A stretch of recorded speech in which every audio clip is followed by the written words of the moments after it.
श्री स्वामी समर्थ मंडळी, रामकृष्ण हरी, श्री गुरुदेव दत्त.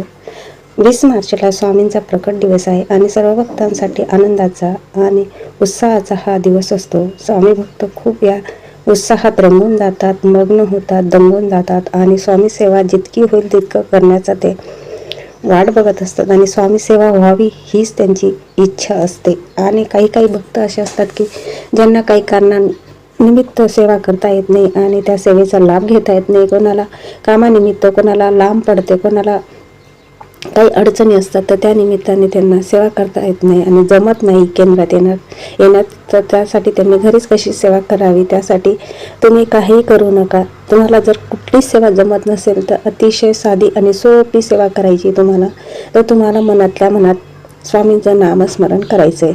तुम्हाला शक्य असेल, आज जर तुमच्यासमोर हा व्हिडिओ जेव्हा आला असेल त्या दिवसापासून तुम्ही महाराजांसमोर देवघरासमोर उभे राहा. मनाने तुमचं नाव गोत्र महाराजांना सांगा. नवीन असाल तर नक्की सांगा. जर तुम्ही पहिलेच अगोदरपासून सेवा करत असाल तर तुम्ही संकल्प नाही केला तरी चालेल. आणि जर नवीन असाल तर संकल्प करा. तुमचं नाव, गोत्र आणि तुम्ही ज्या ठिकाणी राहता ते, तुमची जी इच्छा असेल ती, जो प्रश्न असेल तो महाराजांना अगदी स्वच्छ मनाने सांगा. महाराज लगेच ऐकतात. मनात काही ठेवू नका.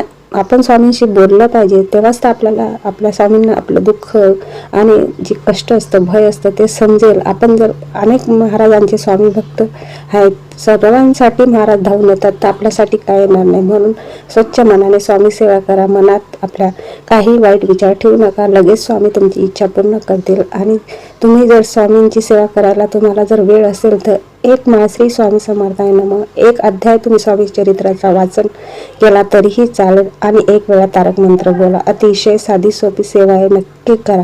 जर तुम्हाला गुरु नामस्मरण करायचं असेल तर तुम्ही कुठल्याही वेळेची वाट बघू नका किंवा घड्याळी बघू नका. तुम्ही जेव्हा जिथं बसाल तिथं स्वामी सेवा करा. स्वामी नक्की तुमचं घरानं ऐकतील आणि तुमच्यासाठी धावत येतील. स्वामी तुमचे मनातल्या सर्व इच्छा पूर्ण करतात. थोडा वेळ लागतो, थोडी परीक्षा घेते. अगोदर सर्व आपलं जे वाईट कर्म असतात ते स्वच्छ करून महाराज आपल्याला त्या सेवेत बोलवतात. आपल्याला वाटतं की आपलं ऐकत नाही, पण स्वामी ऐकत असतात. पण आपले जे वाईट कर्म असतात मागच्या जन्माचे, ह्या जन्मात आपण कितीही चांगलं वागलेलं असेल, मागच्या जन्माचे जे वाईट कर्म असतात ते आपल्याला ह्या जन्मात भोगावेच लागतात. म्हणून ते आपल्याला असं वाटते की स्वामी आपलं ऐकत नाही. स्वामी ऐकत असतात, फक्त वेळ लागतो. वेळेची वाट बघा आणि स्वामी सेवा करत राहा. आपल्या मनात जर लालसा उत्पन्न झाली तर सेवा आपली मान्य होत नाही. आपण जर निस्वार्थी सेवा केली तर स्वामी नक्की ऐकतात. श्री स्वामी समर्थ, श्री गुरुदेव दत्त.